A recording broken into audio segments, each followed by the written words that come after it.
Everybody. Welcome back to the Just Make It Pretty podcast. I am super excited about this episode today. We are talking about SEO myths and misconceptions, and I have one of my favorite SEO professionals, Anna, here with me to talk about it today. So let's get into it.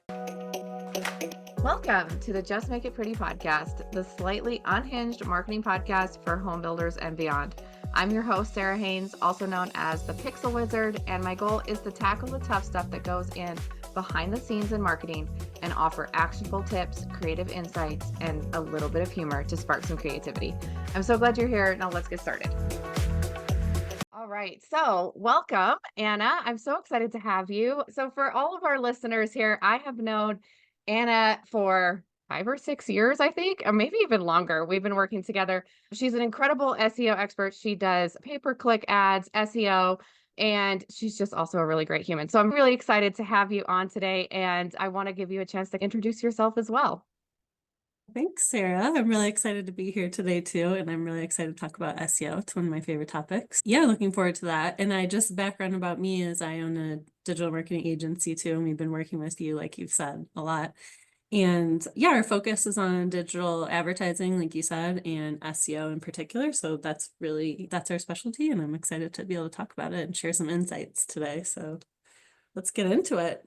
Let's get into it. Yeah. So this SEO topic, I feel like every time I get clients come to me or even just in conversation, there's so much confusion about either what SEO is or how it works. It changes a lot. And then I found that a lot of companies, unfortunately, in your space, offering this service, they make a lot of like unrealistic promises. So I've come across a lot of ads. I've worked with a ton of clients who have worked with companies where they're like, we guarantee you #1 on Google in 1 month. Or they just throw these things out there and without really understanding how it works and what that actually means, people they just don't really get what they're looking for. And so it gives it a bad name or they get frustrated. So I'm excited to talk about this because I think that the more we can break those down, the easier it's going to be for not only for us to do a great job for our clients, but also for them to be able to know even what to ask for when they're talking to third parties and stuff like that. So yeah, did you have anything else to add to that before we get into, I have all these really great questions and myths. So I'm going to start there. Do you want to add anything before I get into that? Yeah, no, I think you're right. Hopefully this will be helpful for people to, like you said, when they're talking with someone to help with their SEO, to just be a little bit more educated and know kind of what to ask and what they might be looking for or not looking for when they're looking for someone to help them. Yeah, absolutely. All right. Before we get into that, I have our random rapid fire questions. So as our listeners know, this is just to get us warmed up, give you a little bit of information about our new guest here, and just to have a little bit of fun. My first question for you, I try to find the most random questions I can possibly find. Think of these. My first one is, if you could live in any era, like past, future, what would it be and why? And I have two that I would want potentially. One in the past. I think it would be fun to be living in the time of ancient Egypt when they were at their height, because I find that culture really fascinating. That would be I can't decide that or the future, because I feel like the future is going to be really exciting, and it'd be just crazy to jump forward and be like, oh my gosh, look at all these things that people have now, this technology, these like hovering self-driving cars. Like, this is cool. Get flying cars at any point. That's what I want to know. Yeah. Yeah, that's so funny. I would want to go back to where they have the big poofy dresses, but only for a day because I feel like they'd be really hot. But I want to wear a big poofy dress someday. Yeah, nice. Okay, what was your very first job? Oh, my first job. It was actually working at a pool during the summer. I was the admissions person. No way. I was a Yeah. lifeguard. That was my first job. That's so Oh, funny. nice. Yeah. Yeah, I was Awesome. too lazy to be a lifeguard. I was like, can I just sit in the office and let people in? That would be great. Yeah, we had a really small pool, so we didn't have separate people. We also had to do that as the Oh, lifeguards. okay. That's so funny. Yeah. Okay, would you rather read a book or watch a movie? Book, for sure. Yeah, if I had to pick between, I think the books are just always better. There's more detail there that a lot of times gets lost in the movie because it has to be within a certain period of time. I would agree with you. Books are better, Yeah. but it's faster to watch a movie. So Yeah. sometimes I fall to that. Oh yeah, I still love movies. Okay, and last one, so we can get this unhinged part of the episode over. What is your one habit that you'd like to pick up this year? Maybe journaling. I feel like it's something that I'm always like, it could feels like it would be really beneficial because I think when you write things down, it helps your brain process and maybe remember better. So probably that. I don't know if I'm going to promise myself I'm going to do it this year, but I think it's a good idea. Yeah, no, that's a really good idea. I love Mhm. that. Wait, I've been thinking about that a lot, like what kind of habits I want to pick up. Yeah. It's so hard. There's like a whole list, but journaling's a great one. I want to do yoga. I think that's my Oh, first pick yoga. right now, like yoga in the mornings, but we'll see. I've done it like 2 times and then it didn't go very far. So not doing great so far. Yeah. It does feel nice though when you do it right in the morning, whatever your habit is for the day, because you're like, oh, I already feel like I did something, when you Yeah, pick it off right away. Yeah. it's true. It's just like you just got to do it. Yeah, you got to do it. Okay, let's get into our first myth here. The very first myth that I have is related to kind of general business challenges. So I hear this a lot with like new or companies that have like new websites or like I've Yeah. just done their website or new businesses in general. They're like, if you Hmm. make a website and you make it beautiful, people are going to come. They Yeah. expect you to launch that website and then phone is ringing off the hook. Like, it's just amazing. We had clients standing there waiting for it, which is Yeah. great. And I would love that. But that's not really how it ever happens. And then even if we have set up SEO or we've done something in general, like they get frustrated because we did that and then it's been 3 days and I haven't gotten a call. That's the kind of thing that I'm seeing. Anna, can you explain why SEO is so crucial in making sure your website gets found and maybe why, if you've heard that same issue or why you think that is? Yeah, no, I've heard that a lot. I think people do just there is a general idea that like if I have a website that's going to show up, it's that saying if you build it, they will come. And I Mm, think that there is some truth to that saying, but I would add a little bit to it. I think it was born in a time where there were physical spaces. Your website isn't really a physical space. It's not necessarily guaranteed that you have foot traffic walking by or car traffic or a sign outside out front that people can physically see. So it's a little bit different with a website. And I think, how that myth kind of came up is I think people just don't understand how it works. So when you're talking about if they build it, if you build it, they will come. I'm talking about if you build your website, people are automatically going to come to it. But I think the they in this case, one part of it for a website is your audience, your target customers. You want them to be coming to your website. But the other piece of it for a website is search engines. So the search engines have to find the website and know it's there and know what pages are on your site and what is on those pages. So you have to use, that's what SEO is for, is to connect that dot where you're saying, hey, I have this great new website, Google or DuckDuckGo or whatever search engine you're using, come check it out. And now once they've seen your site, then it's eligible for to show up in search. So that's just one piece of it. So I would say maybe the saying for a website is if you build it, they will come if they know it's there. And so the know it's there part is where you use SEO to help people find your site. And the other piece of it too, I think, is that SEO tends to take a little bit of time because it's a lot of times one of the factors with SEO is that you have authority content on your site or it's trustworthy. And so a business that gets started, it's their first website, you're a new business, there's not a lot of information out there about you. You don't have a lot of reviews online. And so oftentimes it takes, even if you have SEO, like an SEO foundation in place, and you've made your website really easy for search engines to crawl and understand, it still takes some time for them to understand that you're a reputable business. And so that's where if you launch the site and you expect you're going to get just naturally going to get people to it and have calls coming in the first week, that's not really realistic unless you're doing something else, you're advertising or you're getting people to your site in another way. So yeah, there are things you can do to boost it, but yeah, it's not like that Google takes a minute to crawl the site. I think also companies that like revamp their site, they have that same idea. It's okay, we Mhm. know our site was a mess before, but now we've done this. I'm expecting instant results. And that can Yeah. also take a while, especially with what you were saying about authority. If you've been working against yourself for a while, it's going to take a minute to undo that. And then for the new tactics and the new strategies that take place. Yeah, no, I'm really glad you brought that up because I do think a lot of times with a revamp too, what a lot of people do is they'll rearrange how content is on their site during that.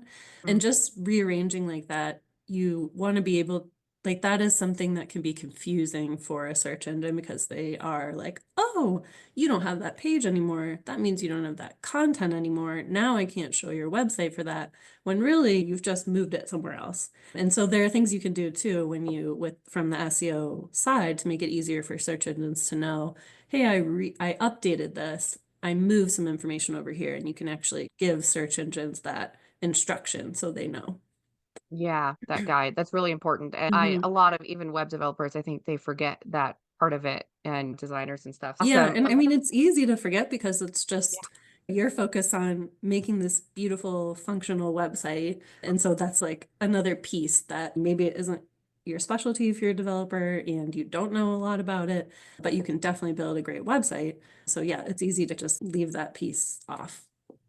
Yeah, for Mhm. sure. That kind of that goes it's another episode that I've done, but like there you can't expect one person in marketing to know all of these things. That's why there's Anna's out there in the world where you have a specialty in this because it's so much more than just, oh, I put keywords on a page. All of those things you have to really understand when you change a website or you move something. But yeah. So that Yeah. kind of goes into my next myth though, too, is that you only need to do SEO once. Yeah. So a lot of times they'll either launch the website or they will revamp, they'll do the SEO, and then they're like, okay, that's done, check. And they expect it to move forward with them. So when I'll say we want to make additional updates or your website is a living, breathing thing, that's the line I always say. Like it's they don't really see that as valuable. And so I've always had that conversation of here's why this is a valuable part of your marketing strategy. But it's a tough one. Yeah. So why do you think that is? Like, why do you think that SEO is often looked at as this one-time fix? Well, I think it is because I think part of it might be because people think of their website in general that way, where they think, oh, I built it. I don't need to do anything else. It's built, it's there. Oh, I did that SEO on it. It's there. So Yeah. it's just thought of as a thing that's just you do it once. I think in the context of home building, you build a house once, but you don't just build the house and then leave it and don't maintain it. So it's your website and SEO can be thought of in the same way where you need to maintain it to keep it functional, to make sure it retains its value, your house is still usable, and things aren't breaking down. And so I think people don't really think of it that way right now though, but that's really how it works. Yeah. Yeah, it's definitely true. That's a good analogy too. Like you got to change those air filters and all the little Yeah, things right. every few months. You got to do it. What do you, so in the terms of SEO and like an ongoing strategy, what are some of those kind of changes that you might make, or what is something that you recommend people like maybe need to spend a little bit more time on or focus on in their marketing strategies for going into a new year or whatever, like as they're budgeting that out? Yeah. I think the thing is to understand a little bit about why you want to even be making those continuous changes. We said it's like the house, you got to maintain it, but what does that really mean? Like, why do you need to maintain it? And I think there's just a lot of things with how websites function, how search engine function that are constantly changing. As an example, in every search engine, they change on the daily how they surface results. And so Oh, how they're nice of them. choosing, what'd you say? I said it's so nice of them. It just makes our job so I know, easy. right? Yeah. And a lot of times it's minor things, but they do bigger updates multiple times a year. And a lot of people, some people, if you've looked into SEO before, you might have seen some information about that. Oh, this big change happened and all these websites are losing traffic. Yeah, so it happens multiple times a year. So that's one thing that you want. That's why you want to be up to date and keeping your website up to date with some of those changes and how the search results are surfaced. And then the way people search changes. So what someone was using as the terminology yesterday, maybe they're using something different for the same thing, today. So you want to keep up with changes in how your audience is searching for the things that you offer. And then also competition changes. So, a new competitor can come up, or a competitor you've had for a while might start investing more in SEO, and then their website starts showing up, higher in the search results above you, more people are going to them instead of your website. So you want to stay on top of those changes. And that's why you want to be investing on an ongoing basis in your SEO. And those are the things I think you should be looking at, just some of them. And then there's technical pieces with your site, and that really does refer to how search engines are understanding what's on your website. So that's one piece of it. And then what people actually see when they're on the site, that the on-page content has an impact, a big impact as well. Not just for how search engines understand it, but then, when your audience is on the site, what are they doing? You also get some insights about how people are using your website, and you can use that to improve it. And that's going to help with your SEO too, I think. Yeah. Yeah. Websites really should, like, you should be analyzing all that, in my opinion, monthly. Would you agree with that? Monthly is a good kind of cadence for that? Oh yeah, definitely. Yeah. Yeah, Yeah. That, I think it should be ongoing. Monthly is like your minimum, but having people, yeah, just working on an ongoing basis and then analyzing, like you said, there's insights happening all the time. Looking at it, some trends over time, I think is really beneficial for SEO because it does move a little bit slower than other things like advertising. So looking at the trend is really helpful too. yeah. Yeah. And so for home builders too, we use this analogy, and actually my business partner, Sherry, came up with it, which I wish I would have because it's so good. But she compares your website to like your model home.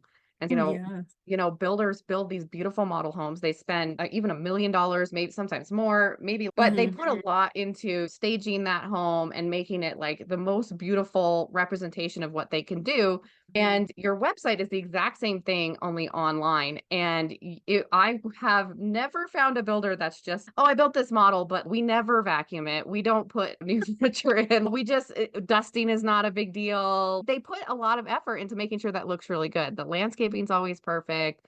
The house is always really nice. And that's what you want to do to your website too. You've got to keep it nice and upkept. And your website's going to last probably a lot longer than those model homes, even. So, investing that money into your website is such a good investment that it gets overlooked, but it's just so crucial to the success of your business.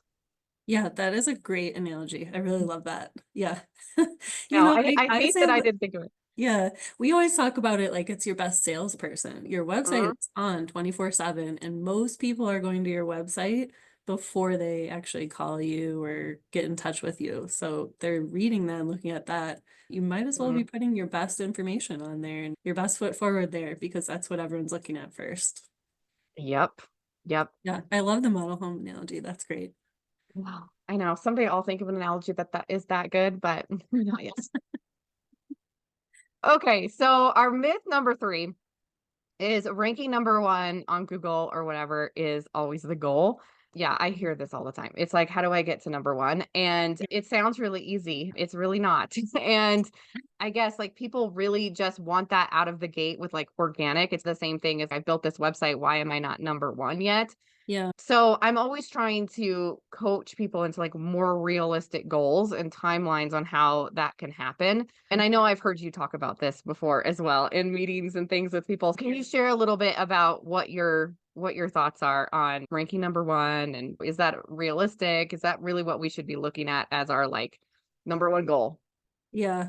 No, this is a great one because I do feel like this is what everyone, when you first talk with them, a lot of times this is what everyone's like, I just want to be number one. I want to be number one.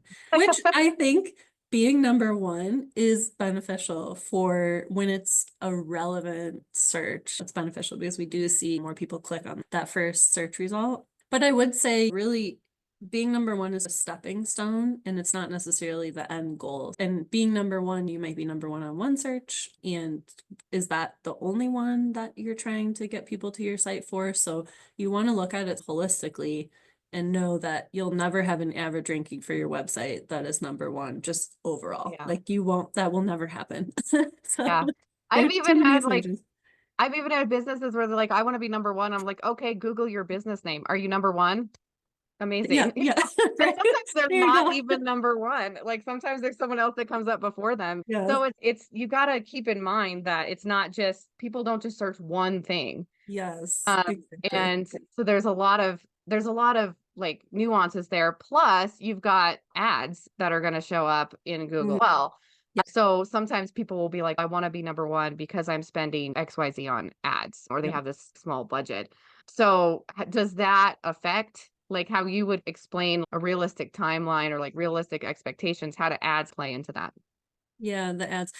Yeah, actually, that's interesting. I think the ads, those are like a pay to play. And you can actually, there are ad strategies where you can say, my goal is to be the first ad that shows up. And that's what I want to pay for. Doesn't really matter if anyone's clicking on it. So it's interesting. But yeah, I think that ads can be used if your goal, if you have a certain super relevant keyword that you are like, I know this is what everyone is searching for when they find my business or when they find businesses like mine. So it's really important to me to be showing up there, be as close to the top as possible. You could use ads to do that. But I think, again, it's like back to your business goal. In the case of ads, that goal is what we'd call it an awareness goal. It's not going to matter how many clicks you're getting. It's not going to matter how many people are actually submitting a lead. So I really think people should focus on the end business goal and how do I use my ad strategy or my SEO strategy to move towards that. To move towards the end business goal. I want a certain number of leads, or I want a certain number of leads that turn into customers. So you really want quality. And I would just say that's what you're trying to get when you're using search engine strategies, ads, or SEO, just high quality traffic that's going to become a customer eventually. So yeah, I would just say looking at those things. And then I did want to touch on one other thing about the ranking number one goal when you're doing that organically. I think for a lot of people, you just to be realistic about it, there's a lot of, and I'll use the home builder space as an example, but there's a lot of huge brands, national brands that have invested a lot in their websites and they're spending millions. You've got Zillow, you've got realtor.com, and for a lot of builders, a keyword like new homes near me, that's going to be important for them. But if you're spending thousands and these other brands are spending millions to invest in their Yeah. SEO strategies, it's going to be really difficult for you to compete with them. And maybe you showing up in the fourth position or the fifth position, you're still getting a lot of really high quality traffic for that in your area, and it's better than some other keyword that you're ranked number one on. So that's why I say just focusing on what's happening after someone clicks and really focusing on those things. So yeah, and being realistic in that way, just you're not always going to be number one. There's other competition that you're just not able to compete with on some of those broader, more general terms. So yeah, keeping Yeah. that in mind. For sure. Yeah, Mhm. and I know too, like where people are when they're searching, like their location, their device, like that also Mhm. changes how you're going to show up in that ranking. And it's really interesting because I've tested that like in person because at first I that's ridiculous. Like, why would that be? But it really Mhm. is. If I go somewhere not at my house, like I get different search results. So Mhm. that's something that a lot of people don't really realize either. So Yeah. how do you work with that when you're setting up SEO? Yeah, I think that's where you use an average. And I think location is super important, especially if we're talking about real estate. Yes. But so when for that search, new homes near me, that what shows up is definitely location dependent, right? Because you've said it has to be near me where I am right now doing this search. And so yeah, it's just that you want to keep that in mind. You're using an average of when people are seeing your site. And if you there are techniques you can use to show up for people that are in your area. And so that would be more relevant traffic for you. So just keeping that in mind too, and just knowing a lot of times I think people will Google their brand name or they'll Google something. They're on vacation, but they're Googling something that they would expect their business to show up. And then they're like, Yeah. hey, I just Googled this and it didn't show up. You're in a different spot. And also, Yeah. it's really just about like the search engines are trying to show something that's super relevant. So that's why they change it based on where you are. They use your search history too. If I've been searching for cars a lot and I search for a specific type of car, I might see different results than you if you haven't been searching about cars. And so Yep. that's just something interesting too. So it's another reason where like that number one goal is it's your number one for everyone every time on all device. So Yes. there's that too. So let's just keep it to what's happening after someone comes to your website. Is the organic traffic leading to leads, leading to customers? That's really what's most important. Yeah. Yeah, for sure. Yeah. And so myth number 4 on my list really is about that top position again, and it goes Yeah. into a little bit more of paying for that top position. So because of all that we know about your organic search, is it worth it to pay to be at that top position? And like, how does your SEO, like, if because I feel like ads are a faster way. You're Mm. like, oh, I can pay this and I'm going to get number one and end of story. Whereas SEO is like the long play. So how do you balance those two? And what's your recommendation? Should we be making number one our goal for ads? I usually don't recommend that for ads because again, it goes back to what we were just talking about with Mm, like, why is being number one your goal? It's really about getting quality traffic. You think if you're number one, you get more quality traffic that leads to more leads. With ads, you can just say, what I want is the leads. And then the search engines are using a lot of AI machine learning tools where they will show your ad when it's most likely to lead to that outcome versus just showing up first all the time. I think yeah, there's specific instances if you've got a new product, perhaps, and you really want people to know that you have this now and there's some other competitors in the space, maybe that's a time where you can be introducing your new product and getting awareness around that and using that as your number one goal. Or if you have a lot of competition, we sometimes see other companies bidding on your brand name because they know you're a yeah, big competitor in the space. If you don't want them showing up first and they're using ads to show up, then that's maybe another opportunity to use that position based goal for your advertising. yeah, yeah. And I like the idea too that I think you said this a while back. You were like, your ads are going to be an amplifier of what you already have set up. Yeah. So if you don't have an SEO structure, the ads are not going to be as effective for you. And what I hate to see is businesses throwing thousands and thousands of dollars just down the drain on ads, aren't getting them what they need. And the second they turn it off, their rankings just plummet. They have nothing as a foundation. Those two really go hand in hand. We know that. But in your opinion, how can we maximize the impact with ads and SEO working together? Yeah. Yeah, I think you may have said this analogy. Advertising is like renting the space. Mm, And so the thing to consider about that is as soon as you stop paying, as soon as your ad budget runs out, all that traffic, all those customers that came from ads, they stop immediately. Versus SEO, where, if I had, let's just say I had $2,000 to spend in this month. Once I stop spending on SEO, I still see people coming to the website. It doesn't just dry up right away, immediately stop the way ads does. So it's like you've bought the house and you have this value now versus where yeah. you were renting with ad space. And so I think that's just one way to think about those two strategies together. But I think if you want to be I think they're really both valuable for different reasons. I think for advertising, like we talked about a little bit here, is just that is faster and you can just say, hey, I want to show up for this. And so when someone searches this, I want my ad to be there versus organically, that'll take a little bit of time to get there. It might take a couple months to get there. In the meantime, you can use your advertising to show up when people are searching for that. So I think that's a way to fill in the gaps or use advertising for things that you're not showing up organically yet that you think are still Mm, really valuable. You want to be there. So while you're working on your SEO and your organic side, you can use advertising to fill that gap.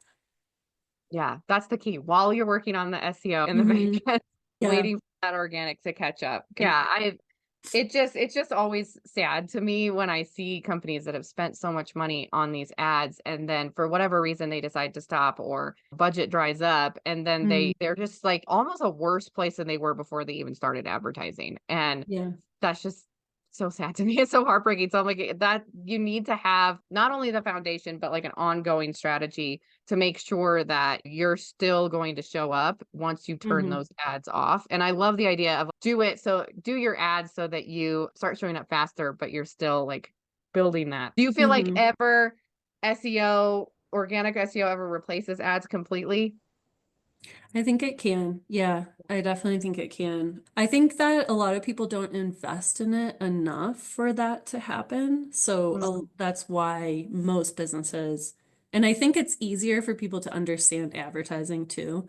yeah. And it's quicker. So you see the results right away. You don't have to be patient and kind of wait. Oh, I have to wait 3 months, 6 months to really start seeing that same volume of traffic. So I think that's why that happens, where advertising is just this like easy to understand, it's quick, I'm going to invest in that. And then because I'm investing in that, I'm not leaving any room to work on my SEO within the budget I have. So I think that's probably why it doesn't happen more often, but you can definitely replace ads eventually with your SEO. Yeah, which Yeah. would be awesome. That's gonna be such a Hmm. big investment in the long run. Yeah, Okay. SEO, you're not paying for every click. That's the thing. Yeah. Beyond that long-term value you get, it's just that, hey, if 1 month a lot more people are searching for this and you're showing up organically, so you just get a lot more clicks. You didn't pay a lot more that month for those clicks. Mm. So it's really nice that way. Yeah. Yeah. Yeah, definitely. I'm sure you've probably also heard of the unrest generally with the whole AI and news, the way that search is happening and this zero click searching. I know I've gotten a lot of questions about it. There are some people out there that are knowledgeable in it and they like are talking about it, but they're far and few between. Like I feel like a lot of people really don't understand. And because it seemingly is changing so quickly. I have seen a lot of companies that are like, we're just waiting to see what happens with that. And like it's freaking them out. And I think AI is great, but Yeah. you do have to understand it and stay on top of it, especially because it's changing like our websites now. So what have you heard? What have you seen in this area? Yeah, about the AI overviews. It's Yeah. kind of interesting because a lot of people are concerned with people they're not going to come to my website anymore because it's just the answers on the search engine results page. And I think that has actually been a big topic within the SEO space for a long time. If you remember, just last year, there were things called like rich snippets, they were called, where it would just Yeah. be like one answer that showed up first, and you didn't have to click through the website to see it. So that's been a thing for a long time. I will just say it had an impact, but it didn't have a big impact. And so I think people with the AI overviews, those are changing right now. We don't know long term what that's going to look like, and maybe I could see at some point the AI overviews just become what the search engine results page is, and we don't have any of those traditional listings anymore. But I think the best thing for people to do right now, the changes are happening. It's another one of those reasons to stay up to date on SEO Yeah. strategies and be investing in that. But yeah, what Google has said about their AI overviews is there's nothing you need to do differently to be showing up in those. And I would just say, if you look at those results that show up there, a lot of those websites and the information that's showing up is what's showing up in the traditional organic results. So, you'll see company ABC is in the AI overview, and they're also the first three results, the traditional results. So it's really, as long as you have your SEO strategy in place, you're showing up for some of those things, right? Like in the traditional search results, you're most likely showing up in the AI overviews. And I think for people who are concerned about less traffic, I would just say that those AI overviews are really for the research phase. And I think once someone is ready to make a purchase or get in touch with someone, take the next step, they're still coming through to your website, and they probably did see your brand name in the AI overview, even if they didn't click through to your website. So I Yeah. don't think the highest quality traffic, the ones that are ready to convert, I don't think AI overviews is really impacting that right now. So I think we're okay there, but it's definitely an evolving, changing thing. So definitely something to keep on top of. Yeah. If you think about it too, like AI is not coming up with anything that's not already out there. Like it's Hmm. already on that information's already on your website. So even just Hmm. investing in making sure that you have good quality content on your site, that way it can find you and you're the site that it says, "Oh, they have the answer to this." So it's yes, it's changing the whole landscape and Yeah. I heard that 60% of searches now include that AI generated overview, but it's still just looking at your website. Just it was to show you in the regular listings. So Yeah, exactly. content's still important. And the other thing too, I think a lot of people when they're like, "Oh, someone found us from our website," Mhm. or they walked in to our model. Mhm. People don't just do that just out of the blue. Like, they've probably seen you on social media, or they saw an ad, or they searched something and you came up in the AI thing or whatever. It takes a lot of different touches. When they drive by and see your sign, they're like, "Oh yeah, I liked their house," or, "Oh, I saw that model," or whatever. So Mhm. you're still getting that and you still show up in those results. Like, they still put like where their sources were. So it's just Yeah. another touch point where people can be seeing you. And like you said, in that research phase. So just keeping everything nice and clean, keep everything branded, keep all your touch points on all of the platforms. Like I said, I don't get freaked out by AI, but I know that a lot of people do. And I think the only way to make that feel better is to talk about it and to just keep working on understanding it and what's coming up. Oh yeah, definitely. And I think that's why it's a good thing to stay on top of because I think it is. It's so convenient. Those AI overviews have grown so much because it's convenient. We're just like, oh, we don't even have to go to the website. We can find it right there. And then if I do want to know more, I know exactly where to go to get it because I your website is linked there. But yeah, I think just the way that those AI overviews are being populated is based on how the search engine technology understands your website. And so if you already have that in place with your organic strategy as it is, the traditional links, you're showing up there already. Yeah.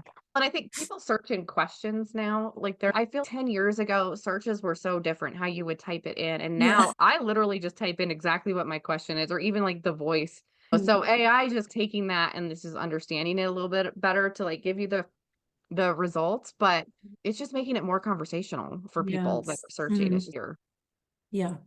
Yeah, it's easier. It's you feel more understood. And yeah, the relevance is so important. So it's gives you super relevant results. Gives you more than you thought you needed actually sometimes. So you're like, oh, yeah, okay, that's related. I'll look into that too. Yeah, yeah. it's really convenient. I don't think it's going away. I think we'll just see more and more of it, just in different ways. Yeah, and it's Mm. not here to screw everybody up. Like, it's literally here to make that better and to make Yeah. it easier to find Hmm. information. So, when you think of it as something that's working for you and working for Yes. your customers to find information faster and better, that takes away that, like, scariness of, "Oh, we're never gonna be found again." It's no, you're just helping your clients do it easier. Yeah. Yes. And in turn, they will be happy about that. It's a win-win, I Mhm. think. Think about it too, like, everybody thinks about AI as, like, this all-knowing robot thing, and if this all-knowing robot thing is recommending your business and saying this person has the answer, it's almost like an extra, like, review of, "Hey, the social proof, this is the company to go with." Yeah, I don't exactly. Yeah, it's that same benefit you were getting from the traditional results. If Google says my website has the answer, people trust you more automatically. Yeah, definitely. I think that's a good point. If you're showing up in the AI overviews, people automatically have a little more trust in your business. Mhm. Yeah, yeah, I love them. I absolutely love them, Yeah. so all right, that's all the myths I have. I think this was a great conversation. I love talking to you about this. I feel like I could go on forever, and I think we have in past Yeah. weeks. We've just talked about it I forever. know. I could talk about this for days, so Yeah, so we'll have you back to talk about more, but I want to awesome. give our listeners some like actionable steps, like things that you can do right now, things that you should Mhm. be thinking about, just moving forward, what they can do on their own, but also if there's something that they should be asking like third parties. So, what are Mhm. your best recommendations for that? Yeah. Oh, I think one of them would be that everyone should have a Google Search Console account set up. So that account is a free account, and it's essentially where you can tell Google, the biggest search engine in the US, you can say, hey, I have a website. I have these pages on my website, and then Google knows your site is there and it's for free. You're basically just, you set up this account, submit a sitemap, it's called, where that lists all the pages on your website. And now Google knows, oh, there's this other site here, and maybe I should take a look at what's on it. And that's really the first step for any showing up in any organic results is the search engines need to know it's there and need to know what's on it. And so that's just like a free way, a free tool. It's really easy to set up and you could probably do it in half an hour. So I would say go to googlesearchconsole.com or I think it's search.google.com or something. Maybe we can link to the Yeah, I link to can the put the page in link. the show notes or something for people. But yeah, I would do that. And that's just get a step in the right direction. And even if you have a website, you've had a website for some time and you don't know if you have that account set up, I would ask whoever helped you set up your website or just find out, do you have it already? And if not, it's still beneficial for you to set it up if you have a website, because you can, for any changes you're making to your site, if you have that sitemap there, it's just a way that the search engines can know, oh, changes were made. It's a little easier for them to understand. So the easier you make it, the better chance you have of showing up in search results. So I'd say definitely do that as number one. And then other things that you might ask someone that you're working with, I don't know, just maybe asking them, because I think SEO is really complicated. I think that's why a lot of times we don't know what to ask. But I think just having a conversation about just saying, how are we trying to get more quality traffic? What are we doing? And that's something that anyone should be able to answer. And just to tell, here's some things I'm doing on a regular basis. Here's some things that we've done in the past. And if they can't answer that question, then that's a red flag. Maybe it's time to move on to someone else who's working towards quality and not just quantity for you.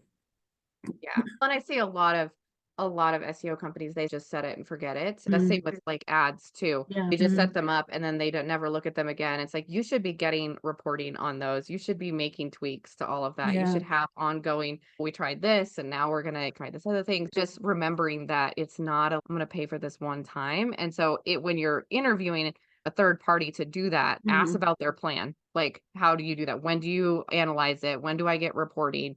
When could we make changes if we change our goals or our strategies? Like, how would that work? Yeah, I love that question. Like just I really think you just have to have open communication. That's the Yeah. number one thing in pretty much all of life. Just communicate and you'll be better off. But Mm. yeah, ask a million questions. Yeah. And I think that yeah, I think probably the worst thing you could do is when you're working with someone else is not ask. So don't feel like, oh, I don't know, that might be a stupid question. I wouldn't feel that way. It's your business. Take some responsibility there and ask the questions, even if they might be something that you think is silly. I think it's worth asking. Don't be afraid to ask, really. Oh, for sure. I ask so many stupid questions every single day, but that's how you get so smart. So Right? That's how you learn things. yeah. All right. Mhm. Awesome. Thank you so much, Anna. This has been so much fun. I am going to put some links and everything and in our show notes, I will be linking Anna as well. Where would be if somebody has other questions or wants to reach out to you, where would be the best place for them to reach out to you?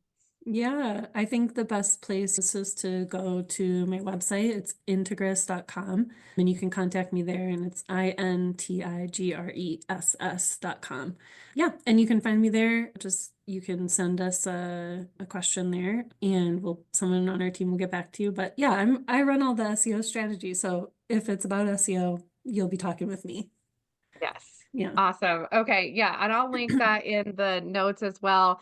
Also, if you have questions, I will be in the comments. So feel free to comment. And if you like the episode, give us a rating. I know each platform is a little bit different. I know Spotify has a rating. Once you've listened this far, you can give us a rating for the episode. So I'd really appreciate it if you did that. Thank you so much for tuning in to this myth busting episode of the Just Make It Pretty podcast. And I will see you in the next one. Bye, everybody. Thanks, Sarah. Bye, everyone. Bye.